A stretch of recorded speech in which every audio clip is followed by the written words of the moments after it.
नमस्कार मित्रांनो, स्वागत आहे आपला आमच्या आजच्या व्हिडिओमध्ये. आजच्या व्हिडिओमध्ये आपण बघणार आहोत, आपण कशाप्रकारे आपली फार्मर आय डी बनवू शकतो त्याच्याबद्दल. त्यासाठी सर्वात अगोदर आपल्याला या लिंकवरती, हे लिंक मी आपल्याला डिस्क्रिप्शनमध्ये देऊन देणार. या लिंकवरती आल्यानंतर आपल्यासमोर याप्रमाणे इंटरफेस येऊन जाणार. तर सर्वात अगोदर आपल्याला इथं आपला आधार ऑथेंटिकेशन करायचं आहे.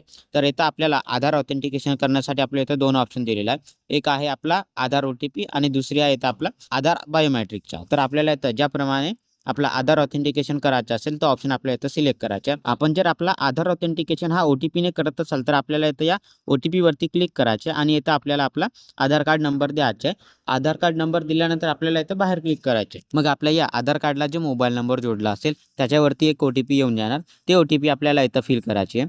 OTP फिल केल्यानंतर आपल्याला इथं व्हेरीफाय वरती क्लिक करायचे आहे. मग इथं थोडासा लोडिंग घेऊन आपला आधार कार्ड सक्सेसफुली ऑथेंटिकेट होऊन जाणार आणि त्याच्यानंतर आपल्याला इथं याप्रमाणे हा कॉन्टॅक्ट डिटेल्स देण्याचा ऑप्शन येऊन जाणार. तर आपल्याला इथं आपला हा मोबाईल नंबर द्यायचा आहे. मोबाईल नंबर दिल्यानंतर आपल्याला इथं आणखी बाहेर क्लिक करायचं आहे. मग आपल्या या मोबाईल नंबरवरती एक OTP सेंड होऊन जाणार. ते OTP आपल्याला इथं फिल करायचे. OTP फिल केल्यानंतर आपल्याला इथं व्हेरीफायवरती क्लिक करायचे आहे. मग इथं थोडासा लोडिंग होऊन आपला मोबाईल नंबर पण सक्सेसफुली व्हेरीफाय होऊन जाणार. त्याचप्रमाणे आपल्याला इथं आपली ईमेल ID द्यायची आहे आणि आपल्या ईमेल IDला पण इथं व्हेरीफाय करायचे आहे. व्हेरीफाय केल्यानंतर इथं खाली आपल्याला इथं आपल्या आधार कार्डनुसार इथं काही इन्फॉर्मेशन येऊन जाणार. इथं सर्वात अगोदर आपलं इथं नाव येऊन जाणार. तोच नाव आपल्याला इथं आपल्या लोकल लँग्वेजमध्ये म्हणजेच मराठीमध्ये द्यायचा आहे आणि आपल्याला हा कोर्स 100% पर्यंत कंप्लीट करायचा आहे. हा कोर्स आपला जर अगोदरच 100% पर्यंत कंप्लीट असेल तर आपल्याला इथं आपला मराठीमध्ये नाव न द्यायचं आहे, त्याला असं सोडायचं आहे. त्याच्यानंतर आपल्याला इथं आपलं जेंडर येऊन जाणार आणि इथून आपल्याला कास्ट कॅटेगरीमधून आपली जे कास्ट कॅटेगरी असेल तो ऑप्शन आपल्याला इथं सिलेक्ट करायचा आहे. त्याच्यानंतर आपल्याला इथं आपली डेट ऑफ बर्थ दिलेली आहे. त्याचप्रमाणे इथं आपली एज पण येऊन जाणार. त्याच्यानंतर आपल्याला इथं आपल्या वडिलांचं नाव द्यायचं आहे. इथं विचारलेली हे संपूर्ण इन्फॉर्मेशन दिल्यानंतर आपल्याला इथं थोडासा खाली स्क्रोल करायचं आहे आणि इथं आपली फोटोग्राफ हे आधार कार्डनुसार येऊन जाणार. त्याच्यानंतर आपल्याला इथं आपल्याला जर आपल्या कास्ट सर्टिफिकेटचा नंबर द्यायचा असेल तर आपण इथं देऊ शकता. हा इथं मॅन्डेटरी नाही आहे, पण आपल्याला जर सोडायचं असेल तर आपण इथं सोडू पण शकता. त्याच्यानंतर आपल्याला इथं बिझनेसबद्दल विचारले तर आपण कोणता बिझनेस करत असाल तर आपल्याला इथं येसवरती क्लिक करायचं आहे आणि नसाल करत तर आपल्याला इथं नोवरती क्लिक करायचं आहे. त्याच्यानंतर इथं खाली आपल्याला आपला ॲड्रेसची डिटेल्स द्यायची आहे. इथं आपला ॲड्रेस केव्हा केव्हा हा आपल्या आधार कार्डनुसारच येतो, तर आपल्याला इथं तो चेंज करायचा असेल तर आपण इथं चेंज करू शकता. इथं आपल्याला आपला ॲड्रेस द्यायचा आहे इंग्लिशमध्ये आणि तोच ॲड्रेस आपल्याला इथं आपली लोकल लँग्वेज म्हणजेच आपल्या मराठी भाषेमध्ये द्यायचा आहे. त्याच्यानंतर इथं आपला स्टेट, डिस्ट्रिक्ट आणि हा सब डिस्ट्रिक्टचा ऑप्शन अगोदरच येऊन जाणार. त्याच्यानंतर आपल्याला इथून आपला जो विलेजचं नाव असेल तो विलेजचं नाव सिलेक्ट करायचं आहे आणि इथं आपल्याला आपला पिनकोड द्यायचा आहे. हे संपूर्ण आपल्या ॲड्रेसची डिटेल्स दिल्यानंतर आपल्याला इथं लँड होल्डर डिटेल्सबद्दल विचारलं आहे. तर आपल्याला इथून सिलेक्ट टाईपमधून आपल्याला हा ओनरवाला ऑप्शन सिलेक्ट करायचा आहे. त्याच्यानंतर आपल्याला इथं फेस लँड डिटेल्सवरती क्लिक करायचं आहे. मग आपल्यासमोर याप्रमाणे हा एक बॉक्स येऊन जाणार.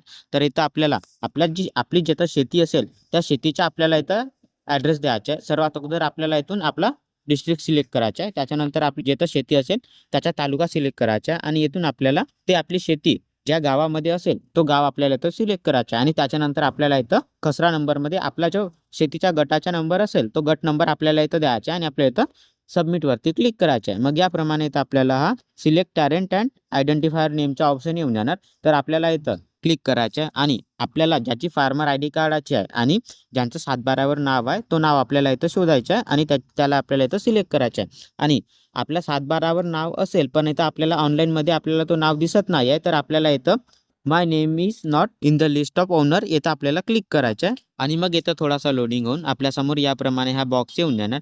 तर आपल्याला इथं सब सर्वे नंबरवरती इथं आपल्याला क्लिक करायचं आहे आणि आपला जो गट नंबर असेल तो आपल्याला इथं सिलेक्ट करायचा आहे. मग इथं थोडासा लोडिंग होऊन याप्रमाणे इथं आपलं नाव येऊन जाणार. तर आपल्याला इथं या बॉक्सवरती क्लिक करायचं आहे. क्लिक केल्यानंतर आपल्यासमोर इथं खाली याप्रमाणे हे इन्फॉर्मेशन येऊन जाणार. ते इन्फॉर्मेशन चेक करून आपल्याला इथं ॲड लँड डिटेल्सवरती क्लिक करायचं आहे. मग इथं थोडासा लोडिंग होऊन याप्रमाणे इथं आपलं नाव येऊन जाणार. त्याच्यानंतर आपल्याला इथं व्हेरीफाय ऑल लँड्सवरती इथं क्लिक करायचं आहे आणि त्याच्यानंतर आपल्याला इथं थोडासा खाली स्क्रोल करायचा आहे. मग इथं हे आपल्याला काही इन्फॉर्मेशन दिलेले आहे, ते इन्फॉर्मेशन संपूर्ण वाचून आपल्याला इथं या बॉक्सवरती क्लिक करायचं आहे. या बॉक्सवरती क्लिक केल्यानंतर आपल्याला इथं सेव्हवरती क्लिक करायचं आहे. मग आपल्यासमोर याप्रमाणे हा फार्मर कॉन्सर्नचा ऑप्शन येऊन जाणार. तर आपल्याला इथं आणखी आपला ऑथेंटिकेशन करायचं आहे. तर त्यासाठी आपल्याला इथं 2 ऑप्शन दिलेला आहे, एक आपला बायोमॅट्रिक आणि एक आपला OTPचा. तर आपल्याला इथं ज्याप्रमाणे आपला ऑथेंटिकेशन करायचं असेल तो ऑप्शन आपल्याला इथं सिलेक्ट करायचा आहे. आपण जर आपल्या OTPने जर आपलं आधार ऑथेंटिकेशन करत असाल तर आपल्याला इथं या OTPवरती क्लिक करायचं आहे आणि त्याच्यानंतर आपल्याला इथं प्रोसीड टू साईनवरती क्लिक करायचं आहे. मग इथं थोडासा लोडिंग होऊन आपल्यासमोर याप्रमाणे इथं इंटरफेस येऊन जाणार. तर इथं आपल्याला आपला आधार कार्ड नंबर द्यायचा आहे. आधार कार्ड नंबर दिल्यानंतर आपल्याला इथं हे काही इन्फॉर्मेशन दिलेली आहे. ते इन्फॉर्मेशन संपूर्ण वाचून आपल्याला इथं या बॉक्सवरती क्लिक करायचं आहे आणि आपल्याला इथं सेंड OTP वरती क्लिक करायचं आहे. मग आपल्या या आधार कार्डला जो मोबाईल नंबर जोडला असेल त्याच्यावरती एक OTP येऊन जाणार.